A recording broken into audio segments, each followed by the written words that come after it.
Good morning and welcome to the live stream, Basement Dwellers. We're going to cover it all today. We've got a great show. I have a special guest who's going to be joining us in just 1 minute.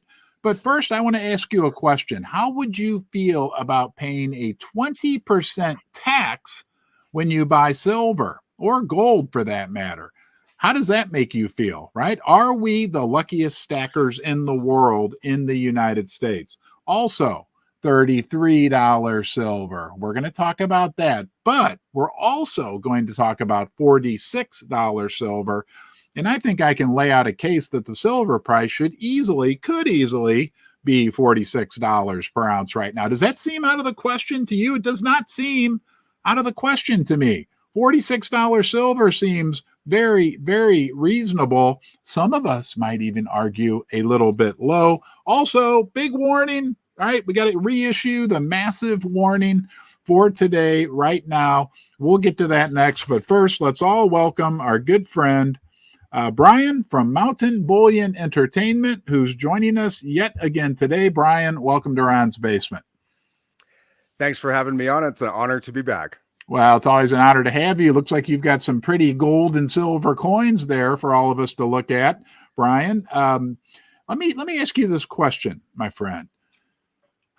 I'm going to issue the big warning. We talked about this yesterday, but today, Tuesday, we have 5 Fed speakers, 5 Federal Reserve speakers, governors, right? Here, let me pull this up so everybody can see, so I can provide proof, because we always want to provide proof to the audience.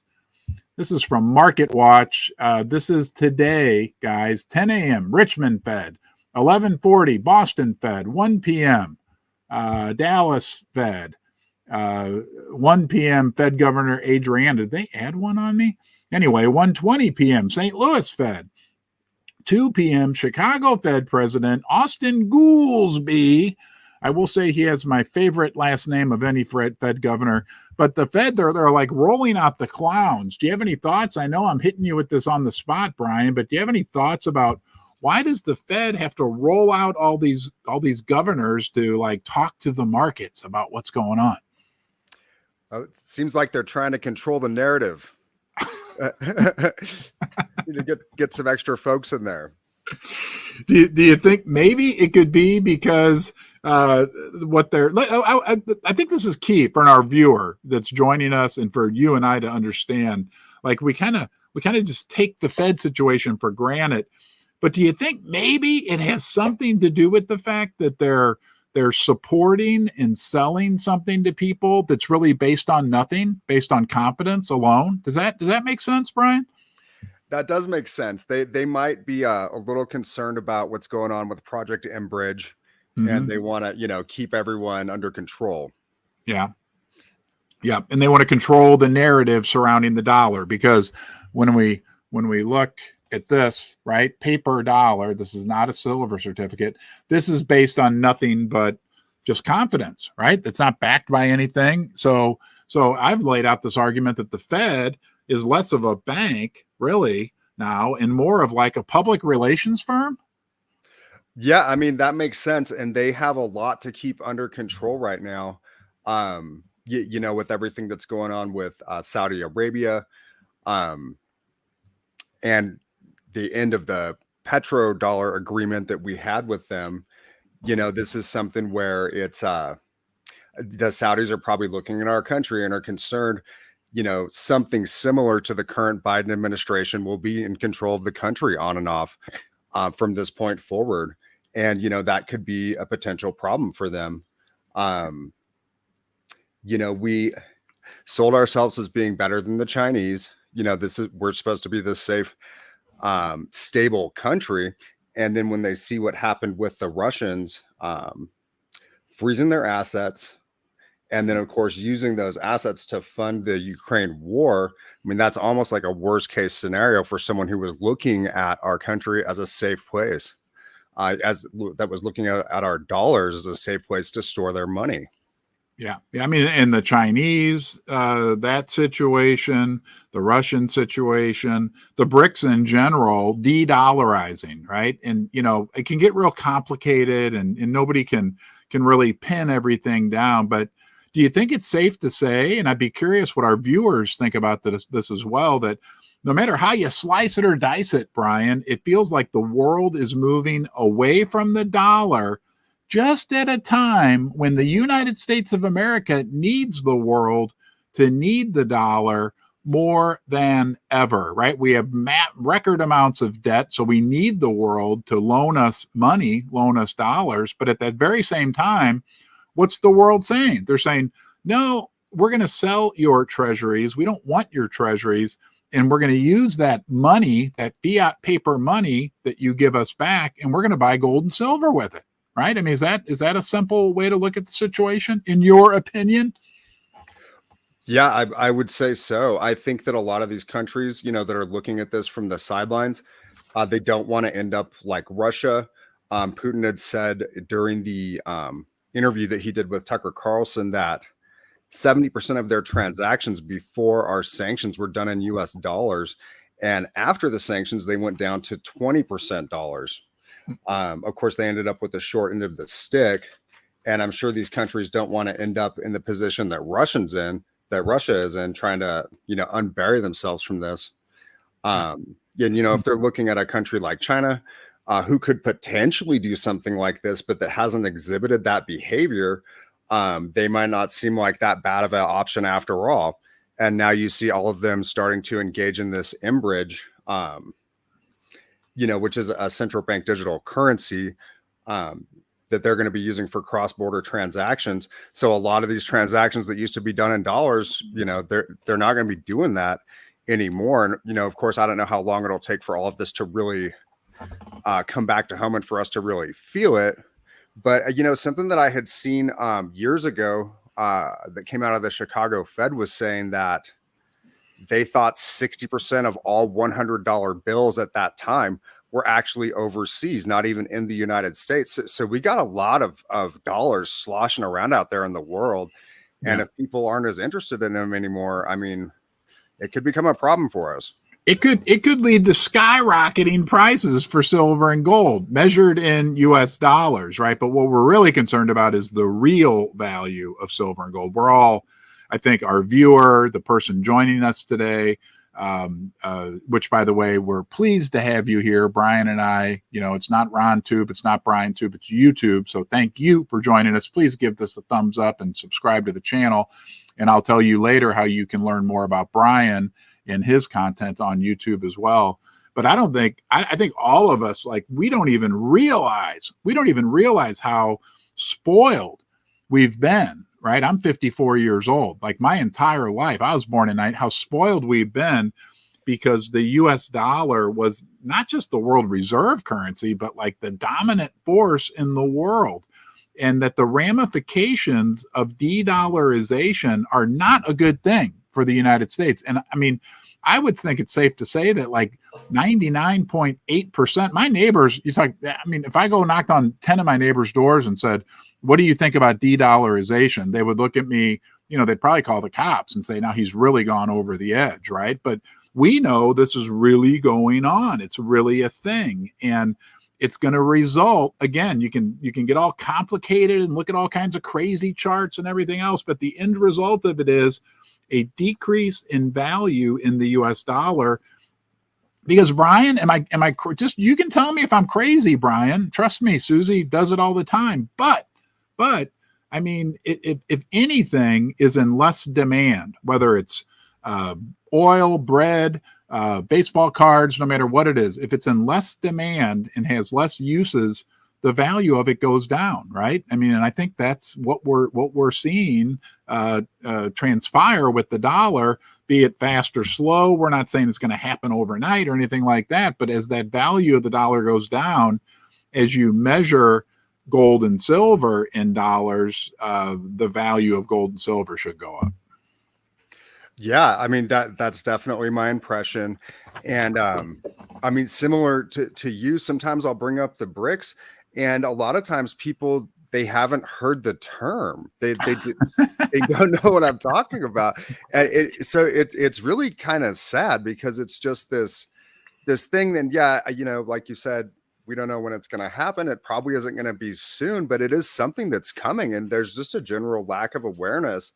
And I mean, it really makes me feel bad. I love this country, and I wish that we wouldn't have put those sanctions on Russia and froze their assets. I feel like it's permanently tarnished our reputation around the world. And just, all these countries are not viewing the dollar as being safe anymore. And it's just, and they're buying gold, and they're buying gold, and they're buying silver. That's what they're doing, right? Yeah. I mean, that's their action. Absolutely. They got to find something that they can trust. If they are losing trust in the dollar, they're going to go back to the precious metals. Yeah. Nobody knows. Your average American doesn't know, but that's actually good. Because think about this, Brian, and we got a lot more to cover, guys, a ton to cover. 20% tax when you buy silver and gold. We're going to get to that. We're going to get to $46 silver, right? But think about this, Brian. I want you to argue with me on this if you think I'm wrong. I give you full, it might be the basement, but it's just as much your show today as mine. Argue with me on this. Nobody knows. My neighbors don't know, right? If we try to talk about the BRICS, we try to talk about, the de-dollarization, any of this going on, nobody knows. But isn't that in a weird way, or a counterintuitive way, actually a good thing for gold and silver stackers? Because we can see what appears to be coming. Look, you and I don't have crystal balls. We can't say for sure that the dollar's gonna lose significant amounts of its value, but it sure seems obvious. And that when the fact that nobody else knows, and we're like part of this little group of people that know, that when more and more of these people start to wake up, if we are indeed correct, which I know we are, but I could be wrong and you could be wrong as well. But when these other people start to wake up, it could be like an avalanche of new people coming into the silver and gold market. And every article I read, I had one up earlier from Kitco about Bank of America. The Bank of America analysts are talking about silver going higher and higher and higher, and how the only thing missing right now is investor demand in the West. So it's actually a good thing. I'd rather look, and I promise I'll stop talking, but if you think about this, if you and I and our viewer who's joining us today, who we value very much, we're sitting here talking about, we got silver at $30 an ounce, and everybody around us in our country was in the middle of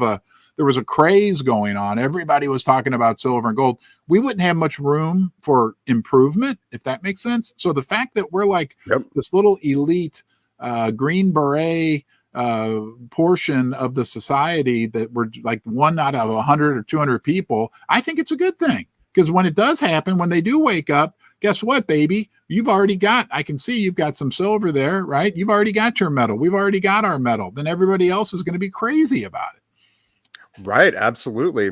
And, they say less than 1% of the U.S. population has gold and silver. So, or silver, I should say. So it could really be a huge difference, and we are ahead of the power curve. It is nice to be part of the people who have been paying attention and who have been lucky enough to be aware and being able to take advantage of the pricing where it's been at. Right. Because, something that you had touched on before was the GME situation. Imagine if just half of the people, the retail investors in GME, came into the silver market. Yeah. I mean, that flood, the amount of pressure it would put on the market would be almost guaranteed to drive the price up quite a bit in a relatively short amount of time. Mm-hmm. Yeah. GameStop, Brian, for those of our viewers that didn't know, because it took me a second, he's talking about GameStop.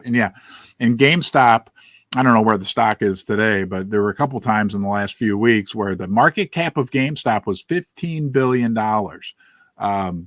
How many ounces of silver are mined and produced every year? Like a little north of 1 billion, right? I mean, that's almost like half. And you figure $30 an ounce for silver, that's 30 billion. That means GameStop was valued at half of the value of all the silver that's produced everywhere in the world over the course of a year. I mean, are you kidding me? Right? Right. It's crazy. And yeah, you're right, because Brian, if we look at Exeter's pyramid, let me see if I can pull it up here. we're going off the cuff here, but this stuff is so important. Hold on. There it is. There she is. Yep, it really is. There's Extra's pyramid, right? I mean, if you look at that, and what Brian's talking about here, guys, is this prospect of just a little bit that, oops, hold on. That's shows us visually how gold and silver at the bottom are tiny. And actually, if this was drawn to scale, you probably wouldn't even be able to see gold and silver. But gold and silver are like the base of everything. And Extra didn't put stocks. I don't think I see stocks on here, but I put stocks up there as well, because most stocks now are based on very little real assets. They're unicorn fart dust. It's all based on hope and future projections of how much money a company is going to make. If a little bit of that money drops out of derivatives, I think we figured at one point like 1%, and falls down into the gold and silver sector, like 1% of it would like double the amount of money in the gold market. So, I mean, it's really a crazy prospect, but everybody believes it. We all have this kind of recency bias where, everything's been this way, so it'll continue to be this way. And, stocks will be valuable, whatever. I mean, I don't know. No, right. Absolutely. And everyone, it always seems like next week is going to be the same as the previous week, and next month is the same as the previous month, but sometimes things do start to change. Yeah. And so, hopefully people will wake up a little bit. Another thing that kind of excites me about the GameStop movement is a lot of those folks are interested in squeezing banker short positions. Yeah. And so I have wondered if the word gets out about the large short positions they have in silver, if some of those same individuals might go, hey, I think I want to squeeze the silver shorts. I want to get in on this silver squeeze that I've just read about. So hopefully some of those people will come over to our side, and we would welcome them with open arms. Yeah, absolutely. Because there is a huge paper short interest in the silver market. The paper silver markets and paper gold markets. I was listening to Andrew McGuire on Live from the Vault over the weekend. I think that guy has the most detailed, well-based understanding of the intricacies of the paper silver and paper gold markets. And he was talking about the paper gold market. It is just screwed up right now. I saw an article this morning. Have you ever heard of the Bank of International Settlements, Brian? I've heard of it, but I'm not too familiar with all their shenanigans. And I'm not an expert on it, but what I do know is this: the Bank of International Settlements is the central bank for the central banks throughout the world, and they have like diplomatic immunity. People think they're, controlled. There's all kinds of conspiracy theories surrounding the Bank for International Settlements I won't get into, but the Bank for International Settlements suddenly showed up with like this massive gold swaps on their balance sheet. And people are like, what is going on? Like, why is the Bank of International Settlements taking these weird positions on the gold market? And a lot of it has to do with the Bank of England. And this was an Australian guy who was like, this is why we need to get our gold. I guess the Bank of England holds a lot of gold for Australia. This is why we need to get our gold back from the Bank of England, right? And we know India just took back 100 tons of gold, I think, from the Bank of England, right? Like, that's going on all around the world. People are saying, we want our gold, right? We want our gold back. This is, it feels like, in what Andrew McGuire was saying, and he wasn't speaking specifically to this Bank of International Settlements, but he was talking about the LBMA and the COMEX and the Shanghai Gold Exchange and these, it's very complicated stuff, but I can boil it down to this: like, these big electronic exchanges are increasingly finding themselves in a predicament when it comes to both physical gold and physical silver, or being able to settle these contracts. And that's what's going to happen, right? Eventually all the make-believe goes away, right? All the lie, like, you can only lie. Think about this, Brian. And again, come on, you can argue with me if you don't, but you can only lie for so long, right? Eventually truth prevails, right? Yeah. Absolutely. And I think that when you see, I'd heard about that situation with India. when you see these countries and they want to get physical possession of these metals, they want to reduce that counterparty risk. And I partially think it might have to do with the same thing with the confiscation of assets, because the trust has been lost. Yeah. Probably for the West overall. I mean, we're all in the G7 together. They see NATO making these crazy moves. And they want to untangle themselves from that mess is my concern. And we might just see this trend continue, maybe even accelerate. Yeah, it's the whole world system being based on nothing but confidence and trust, right? And we can look and see, it's plain to see that the trust level between countries is deteriorating. Man, it's one thing after another is coming to mind that I want to mention this as well, right? As we talk about the BRICS countries, and I don't know who said this, but I think this was one of the most insightful, brilliant things, and it makes the hearts of silver and gold investors warm with joy when they hear this.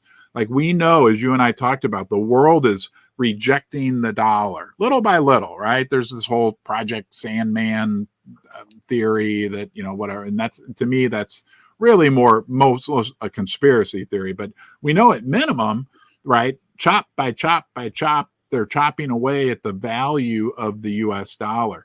And everybody's like, oh, the BRICS are, blah, blah, blah.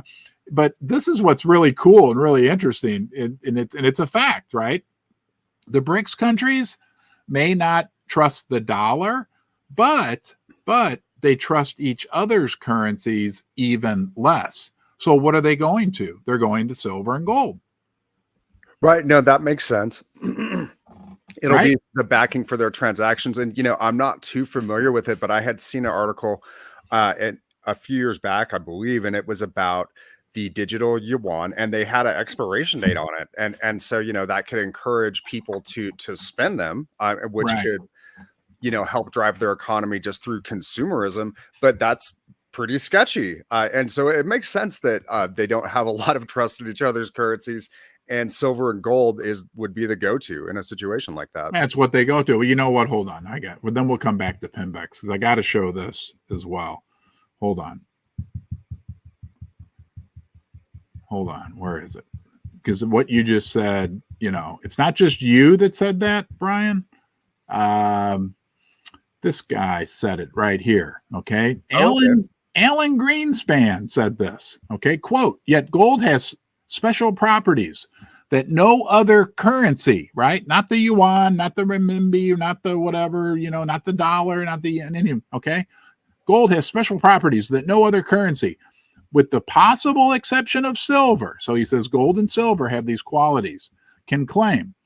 For more than 2 millennia, which is, I believe, 1,000 years, gold has had virtually unquestioned acceptance as payment. It has never required the credit guarantee of a third party. That's Alan Greenspan, who was the chair of the Federal Reserve for a lot of time, right? He said that, I think back in the 60s or 70s, but he was speaking the truth when he said that that's why silver, that's right there. That if any of our viewers have any question why central banks are buying gold, why countries are accumulating massive amounts of silver, there it is right there in that one paragraph. You can Google it yourself, Alan Greenspan. Brian, I need to say thank you to, go ahead, buddy. Go ahead. No, that's fine. Yep. I mean, that very insightful from Yeah. Alan Greenspan. Yeah, that's Alan Greenspan that said that. Interesting. In the Extras pyramid we looked at earlier, that was John Exter, who was he's the one that developed that whole concept of Extras pyramid. Oh, by the way, John Exter worked for the New York Federal Reserve Bank, and he only died like 22 years ago or something like that. So, there is, these guys, it's interesting, these guys at the Fed, before they become fully ingrained, tend to be able to tell the truth. So we're going to do an update here. This is always one of the most exciting parts of the show, Brian, when we update the silver and gold price. And hey, we've got gold up $4. Gold $23.24. This is in silver, $29.41 per ounce, down about a dime. But I want to say thank you to my channel sponsor, because this is our channel, Pinbex. If you want to get your hands on some gold, silver, or platinum, check out Pembex. Now, I have an interesting story. Can you see on the screen the coin that's up there, Brian? I cannot. Okay. Oh, hold on. Did I forget to? I did. I still have Alan Greenspan, right? Oh, Hey, boy. no sweat. Well, and we're at what, 29 and a half, and in China right now they're a little over 33, at least according to what I saw on X earlier. Yeah. We're gonna get to that one later. Hold on here. Now, do you see the Yes. coin on this? Okay. Yep. I apologize to you, Brian. I apologize to all the basement dwellers. I'm not going to repeat everything about Pembex. I told you that verbally, but do yourself a favor. Throw Pembex into the mix next time you're going to buy gold, silver, or platinum group metals, and they can help with IRA conversions. And one thing about Pembex that I've always found is you always get more metal for your money with Pembex. Now, the Krugerrand used to be was like my favorite coin, and I think I'm falling back in love with it, Brian. But there's an interesting story about the Krugerrand that I want to share with you. The Krugerrand is in South Africa. And the reason I loved it so much is my great grandpa was from South Africa. He was a Dutch Boer. But it's interesting. Okay. Yeah, but that's not really the interesting thing. The interesting thing about the Boer Wars, okay, which were fought between the Dutch and the British in South Africa, and it was like 1902, 1901, that they were fought over. Well, the way it transpired was the Dutch had colonized parts of South Africa, and they were near the coast, and then the British showed up, and they were the most powerful country in the world, and they said, "Hey, you Dutch, get out of here. We want the land by the coast. You need to go more towards the interior." So they pushed all the Dutch into the interior, and these were farmers, so they farmed on the interior of South Africa. The Dutch did. One day, one of the Dutch farmers was at a creek and discovered a massive amount of gold in the creek. He was like, "Whoa, what's going on here?" And it wound up becoming like one of the biggest gold mines at that time in the world. Well, then suddenly the British told the Dutch, "Hey, we changed our mind. We think we want to move to the interior with you as well." And that's what started the Boer Wars. It was fought over essentially gold.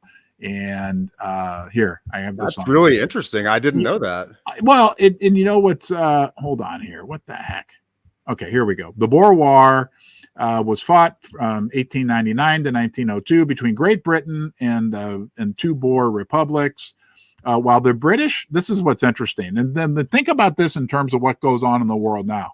While the British politicians claimed they were defending their suzerainty, which I have no idea what that means, over the South African Republic, many historians emphasize that the real contest was for the control, of the rich Witwatersrand gold mining complex. Okay, this complex was the largest gold mining operation in the world at that time, and gold played a significant role in fueling the conflict. So that gets me thinking, like, even today, as we look at what goes on in the world and the reasons behind a lot of the wars. I know even just over the weekend there was this clip that came out of Lindsey Graham talking about Ukraine and why it's so important that we defend Ukraine because they have trillions of dollars of resources, and we need to make sure we keep control of those resources. It's interesting throughout history how important things like gold and other resources, the position they play in terms of conflicts between countries. Right. Absolutely. Yeah. Okay. So if you're in the United, are we the luckiest? Let's ask this question. Brian, I'll ask you this question. Are we the luckiest stackers in the world in the United States? The basement dweller who's joining us today that buys physical silver, maybe buys some physical gold and platinum as well. Are we the luckiest stackers in the world today? Yes, I do believe we are among the luckiest stackers in the world today. And the reason for that is because we have access to the lowest prices you can get on silver. Here in the United States, most of our states have a zero tax rate. And we also have access to the suppressed prices from the paper traders in the West. So like we had touched on earlier, the spot price for silver in China right now is just over $33. Here we're at $29.40 or something. So, that's basically a $3.50 difference. And they're still selling lots of silver out of the Shanghai exchange. They're still selling lots of silver in China. So all of those folks are paying $3.50 more per ounce every time they want to get some silver, which really makes me feel good and makes me feel confident that I'm getting a really good deal when I'm buying it out here. You literally won't be able to get a better price on silver anywhere else. Maybe there would be some places that it would be comparable or the same. Yeah. Yeah, that's, that I'm going to interject something. I want you to keep going, but I never really thought about that. Number one, there's actually two reasons why, Brian, that we're the luckiest stackers in the world. That's right, basement dwellers. Not one reason, but two reasons why you and I and Brian are the luckiest stackers in the world, right? Because we're not generally having to pay any type of huge sales tax, or some states, I think there's 6 or 7 that still have sales tax, or any big value added tax. And I'm going to show you some data here in a minute that's going to blow you away when you think about what it would be like if you lived in Great Britain or some of these other countries, the amount of tax that you would have. But we don't pay. Nope, no tax, right? Yeah. If I go buy one of these beautiful American Silver Eagles at my local coin shop, right? I'm not paying any sales tax. But on top of that, the bonus, and I really appreciate you bringing that to our attention, Brian, is the fact that we also get the benefit by the artificially suppressed low prices on the COMEX. Thank you. Thank you, Brian. You made my day. I'm going to go buy some silver. I'll let you finish the live stream. Yeah, you bet. Guys, I'm going to hand this over to Brian. See you later. Bye. Going to buy some silver. I got a silver shirt on. Just thought of that. Anyway, go ahead. I'm sorry. I apologize. Yeah, that's perfect for the conversation.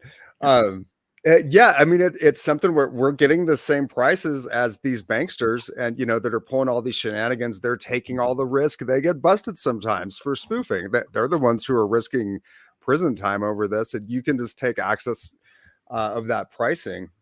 Yeah, well, look at this. If we go back to Pembex real quick, the South African Kruger ants. I'm going to show you one because I went to my offsite storage location. I'm back in love with the Kruger ant. The people know that a couple years ago, it's all I talked about. I love the Kruger ant. But I mean, look, you can buy, let's say you buy 100 Kruger ants right now. You can buy them for $32 each at Pembex, right? Let me refresh that to make sure I've got an up to speed price. $31.95. They lowered the price.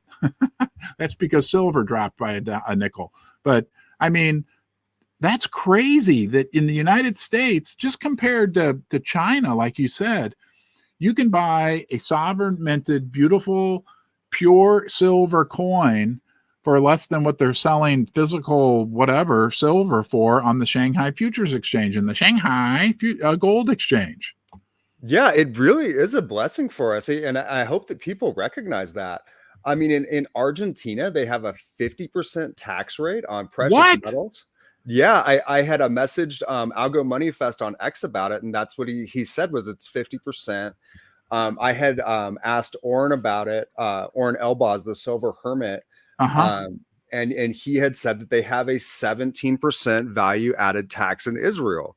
So, I mean, they're paying a lot more in those countries than we are. And like you said, the last, whatever it is, 6 or 7 states that have taxes, I don't even think they're that high. So even if you're in one of those states, you're not going to be paying as much as someone in Argentina or Israel. Here, let me pull this up. Yeah, here we go. I asked Microsoft Copilot about taxes, and this is what it came back at. Switzerland, 8.1%. Germany, almost 20%. The United Kingdom, 20%. France, 20%. Italy, 22%. So think about that, guys. Think about that. If you're an Italian and you want to go buy that Kruger ant that I just showed you, right, for 30, let's say it's $30, right? You're going to pay another $6 in tax on top of that, right? So if it's $32, you're going to wind up paying almost $40 to get yourself 1 ounce. And same thing if you're in the United Kingdom or France, I mean, it's really, we are really spoiled in the United States. Like you said, I mean, and I really appreciate you bringing that up. Number one, we don't pay these taxes.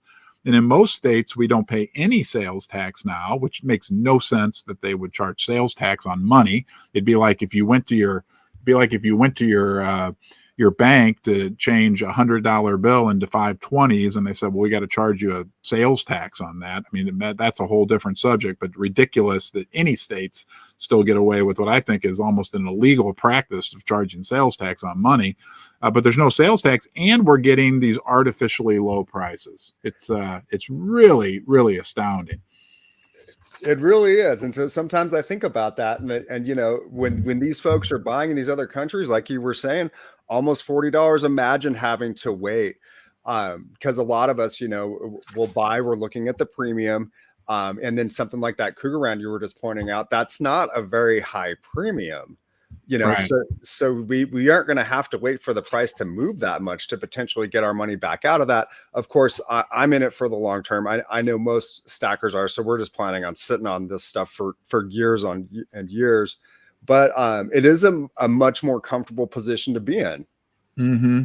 Yes. Here's the Shanghai Ghost daily update.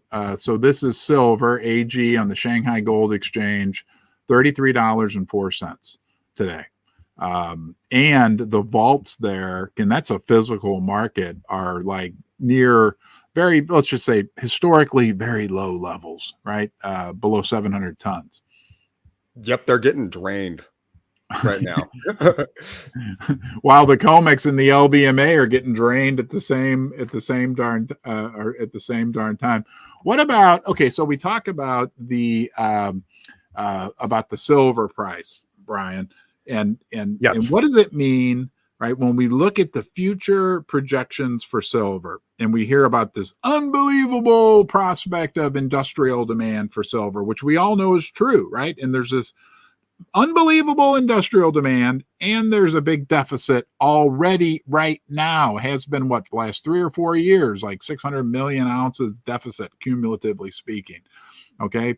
And the missing link is in the West, the Western retail investor, because like we talked about earlier, they haven't spoke up. But do you think that the mainstream media is maybe starting to catch on to what's happening right now? Yeah, they are starting to catch on a little bit, and it could really start to pick up some steam as more people see these articles. Bloomberg had recently done a report about China encouraging its citizens to buy silver, so they're starting to get some awareness of what's going on. CNBC had recently released an article about gold hitting a new all-time high. So, you know, folks who don't pay much attention to the market might have seen that and gone, I wonder why gold recently hit an all-time high.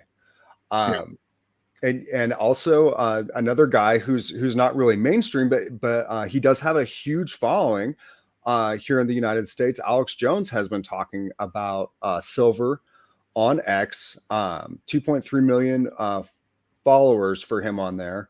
Wow. He's had so a lot of people, and they do, his videos, I bet, get a lot of traffic.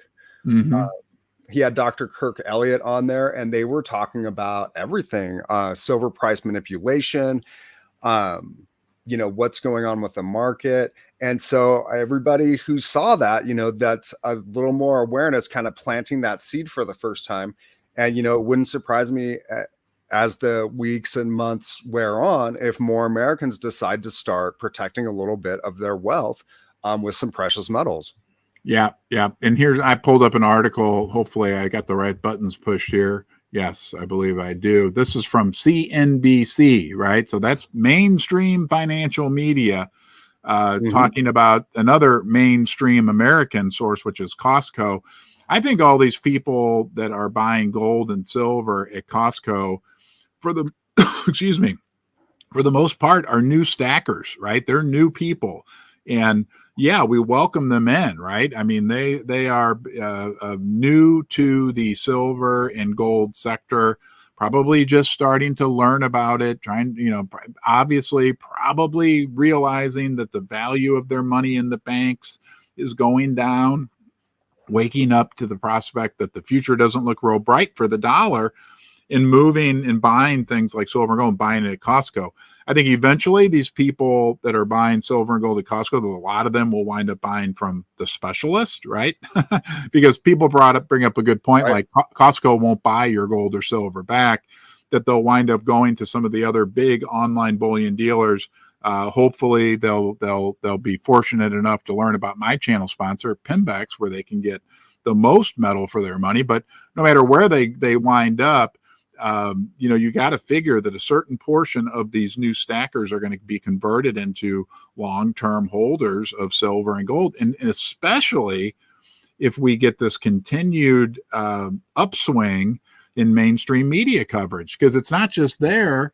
Here's another article that I thought was really interesting. This is on Yahoo. Yahoo Finance is running this one. Oh, so, nice.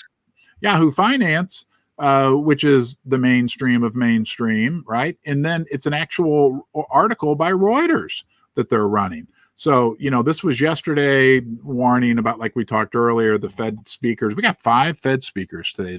Did I show you that already? Did I show that earlier? Yeah. They got what the heck are they have? Why do they have 5 Fed speakers in one day? What are they planning? I mean, I think are the markets closed tomorrow for Juneteenth? I think maybe they are. I saw somewhere somebody mentioned that the COMEX was closed tomorrow, and was going to be closed for like 2 or 3 days. I don't know. Thank you, Metal Seer, for that super chat, my friend. Let me pull him up. There he is. Thank you, Metal Seer. And you know what? Hey, another one from Metal Seer. Hold on. All right. Oh, here you know what? Thank you. So let's back up on something here, and then I want to rail on the Fed for a little bit. But Metal Seer says, "Do you have a few more minutes, Brian, or am I keeping you too long?" Okay. Nope. So that complicated word. Let's go back here, because remember the British when they wanted to steal all that gold from the Dutch, oh shoot. Hold on here. They didn't want to admit that they were doing it to steal the gold. They claimed it was they were defending their suzerainty. That's like Susie, my wife. Oh my god! Yeah, thank you for pulling that up, Metal Seer. Yeah, hold on here. Yellow. Yeah, because I'm like, what does that word mean? I was wondering the same thing. Okay. Now I don't know why I just spent all this time highlighting it for everybody. It's amazing, everybody. Anyway, suzerainty. That's why they were not trying. Just to be clear, the British it was just coincidental that there was the world's biggest gold mine on this land that they were trying to seize from the Dutch. That was just a coincidence. They were really trying to protect their suzerainty, whatever the heck that means. So let's go back and see. Hold on here. Can you guys see that? Oh, no. Bear with me. All right, here we go. Suzerainty. According to Metal Seer, a dominant state controls the foreign policy and some of the internal policy of another. Okay, interesting. Otherwise sovereign state. The tributary state retains a certain degree of autonomy and independence. So the British were just trying to make sure that the Dutch remembered that they were the ones who were really in charge. This is our colony. Don't forget it. This is our colony. This is our colony. Yeah. Yeah. Go ahead. Just to touch on what you were saying about Costco, I think that I would assume that you're right. Those are new people. I think a big thing for people when they're coming into the market is trust. Like, who can I trust? Where can I go? They know that they can trust Costco. It's a big company. And so, they're going to buy there, and they will end up having to go to, the sources that we go to, the places that regular stackers will go to. Eventually they'll make their way over to them. They're all going to go to Pinbex. That's where they're going to go. That's right. What's what's interesting. There was another article about people complaining about the packaging. This was more in specific to the silver coins, because they were selling American Silver Eagles for a little while. Costco was, and people were complaining that like the packages would come and they weren't packaged very, very well. And that made me think, like, cause I've done numerous transactions with Pinbex over the last year plus, and I'm always amazed at how their packages come. They're like wrapped up like little Fort Knox, right? Like, and that's a benefit of working with a specialist, right? I mean, shipping gold and silver bars is way different than shipping Hershey chocolate bars, which I'm sure that that Costco has that's their specialty. Whereas, companies like Pimbex or the other online bullion dealers, they know how to ship the metals effectively. Yeah, this is their wheelhouse. Absolutely. That's right. That's right. Oh, where was I? Yeah. So why does the Fed have 5? And then I'll be quick. My blood pressure is going up. 5 Fed governors speaking today. I mean, it really is absolutely ridiculous. Okay, we covered that. You know what else? Let's touch on this, Brian. Let's talk about the gold to silver ratio. What are your thoughts on that right now? And I'll pull up a graph so people can visually see what you're referring to. Yeah, the gold to silver ratio has moved down a little bit. I think we're sitting at about 78 to 1 right now, if I'm correct. I'm not sure. Somewhere in the mid to high 70s. And of course, that's down from in the 80s where it was at recently. If we look back not that far, just in 2021, the gold to silver ratio had gotten down to 64 to 1. And, if we were to return to that today, that would pop the price up, over $36, probably about $36.40, somewhere in that neighborhood. And, if you look back further in time, of course, it had been a lot lower. In 1980, it actually dipped below the 20 to 1 ratio. And let's just say, if we didn't even get that. Can you see it on the screen right now, Brian? Oh, yes. Uh-huh. So yeah, in 79 we were at 23. I can't really zoom in on 80, but yeah, here we go. You got down to 18.96 in 1980. I'm going to do the math while you're talking. And see what so a little under 20 to 1 on 1980. But even if we just got down to like 45 to 1, that would pop the price up to over $50 an ounce today. And I do feel like that's something that we could see. Why?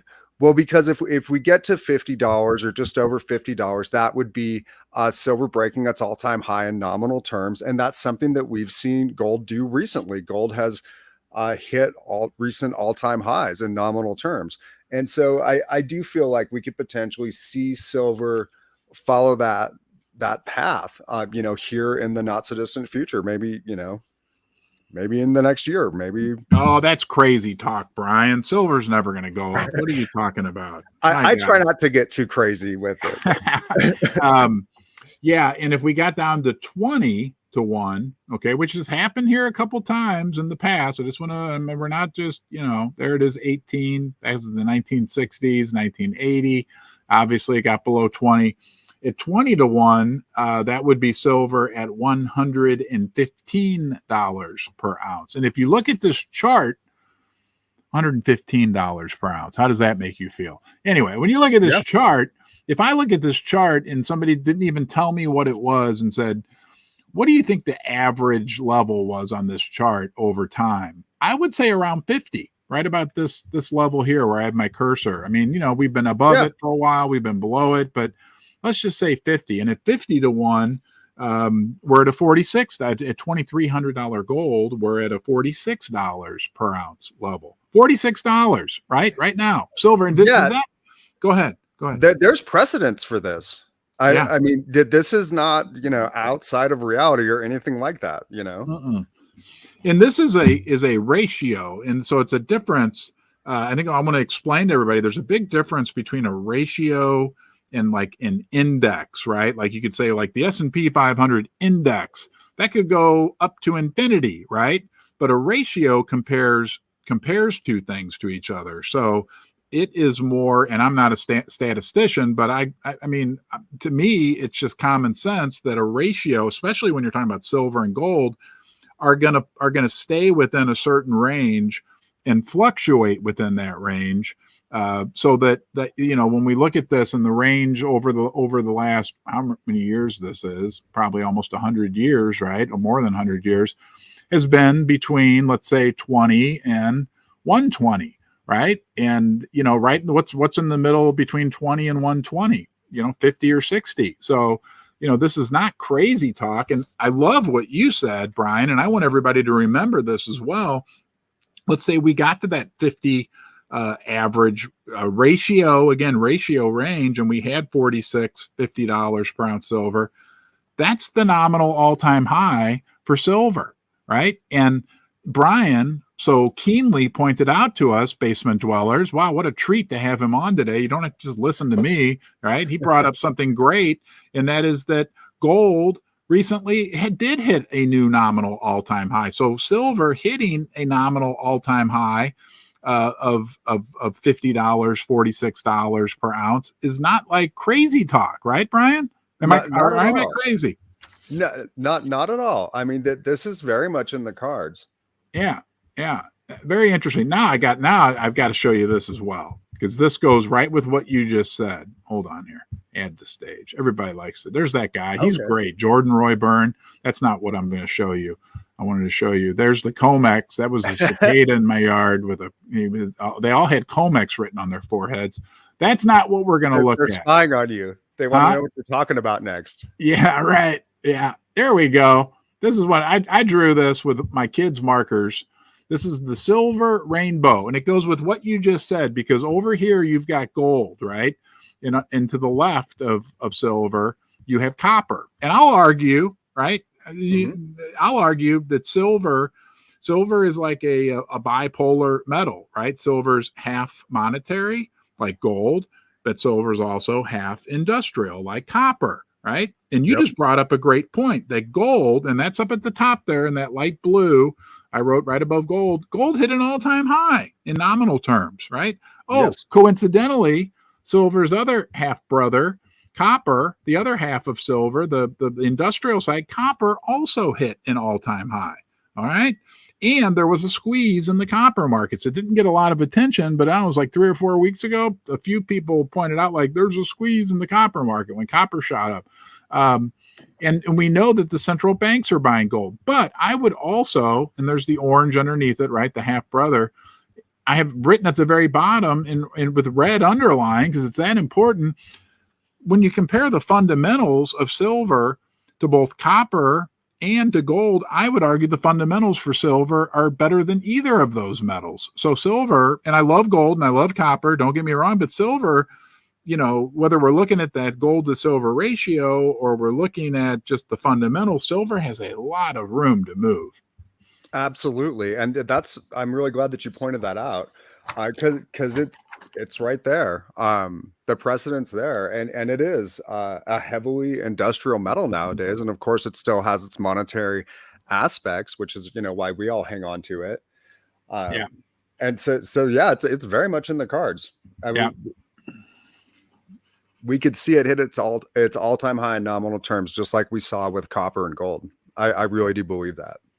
Yeah, and let's emphasize nominal, right, versus and that just means the number, right, inflation adjusted, because $50 in 1980, I've heard all types of different estimates, and I guess it depends on how you want to calculate what the inflation rates are, but well north of $100 in today's dollars is what silver would have to hit an inflation adjusted all-time high. I've heard numbers as high as $185 per ounce to reach a new inflation-adjusted all-time high for the price of silver. Brian, we got 700 people all around the world joining us today. What did I forget to ask you? Is there anything I forgot to ask you or to talk about, or anything you want to bring up? And then I want to bring people out to your channel real quickly to show them where they can learn more about you. Okay, you bet. Well, everyone, thanks for joining us. It's great to have you here in the basement. One thing I just wanted to touch on for folks to think about is a lot of times you'll see people posting online, things that say things like, oh, that, silver's this useless relic. It's something from the old days that it's not relevant anymore. And the thing that's crazy to me about that is they're using a cell phone or a computer that has silver in it to post these messages. I mean, silver is in virtually all electronics that we have today in the modern age. It is the most conductive metal. It's used in electrical contacts, printed circuit boards.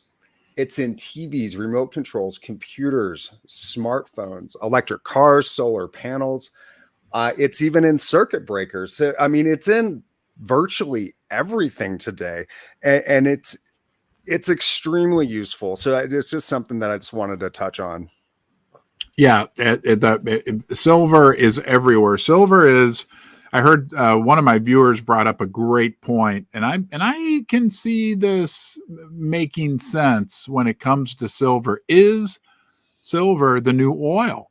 Right? I mean, 100 years ago, right now, oil was not really all that useful to the world, but then suddenly, with the internal combustion engine and different refining process, oil kind of powered the last 100 years in the world. Now, as we're moving into the green energy revolution, as we're moving into the electrification of the planet, as we're moving into the technology revolution, what's the common thread amongst all these things going on? It's silver, right? Yep. I mean, and this really was like a boom wake up call for me moment when I'm like, you know what?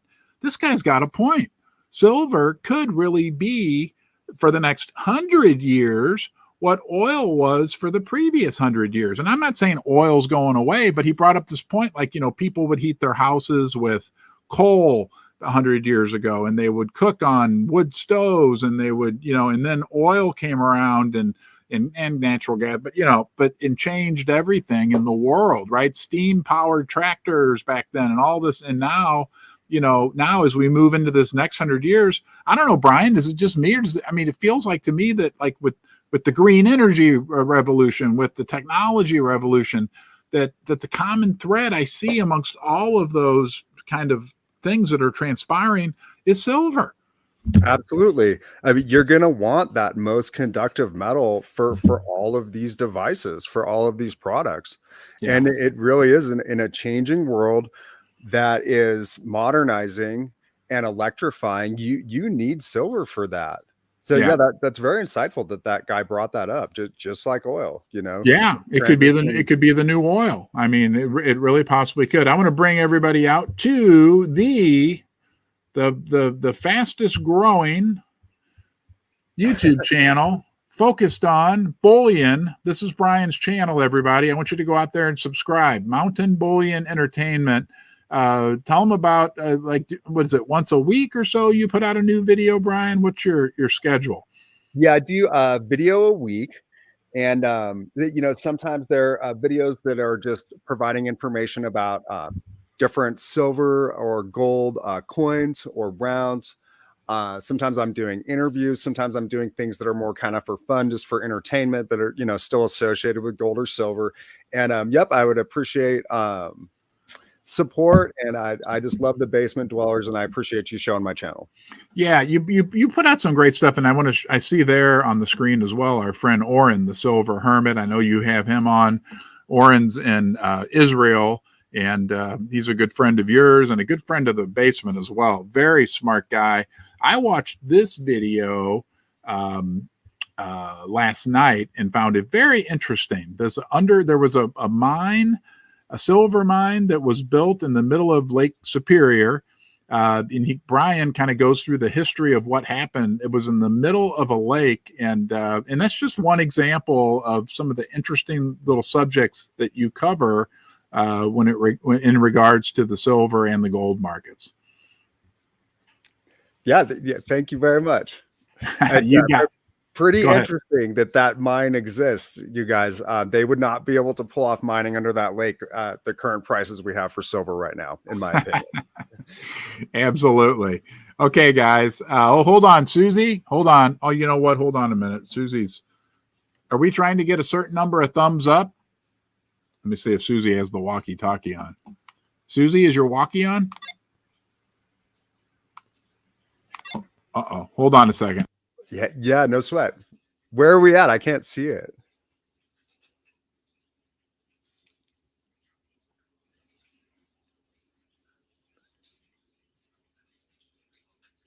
Okay, we're going to ring the gong here, Brian, because it's a special day. You've been on with us. All right, sounds great. We need just like 12 more thumbs up. Come on, guys, give it a thumbs up, will you? Thumbs up, guys. And we'll ring the golden gong. I'm not a gold stacker, but I have the solid gold. Okay, Susie says we have it. I like to joke around. The golden gong, and we'll ring it 3 times for all your support. And seriously, what? Okay, I think it is. Okay. Whoa, that's loud. Now that I have earbuds in, I know what people complain. See how that resonates, Brian? Isn't that cool? All right, That guys. is cool. I love the gong. Yeah, that was from our friend Stu out on the East Coast, sent that to me, the golden gong. Brian, on behalf of myself and everybody who's joined us today, thank you. Okay, it's been great talking to you. You gave us some unique perspective and angles on what you see going on in the silver and gold market. Of course, we're going to look forward to seeing you back here again. I want to remind everybody, please support our channel sponsors, right? Pimbex, P-I-M-B-E-X, First Mining Gold, and Fortuna Silver. But I also want you to go out to Mountain Bullion Entertainment and subscribe there as well. Support Brian. He puts his heart into this like we all do. Brian, thank you, and we'll look forward to seeing you next time. Hey, thanks a lot for having me. I look forward to speaking with you next time. See you, buddy. Have a great day.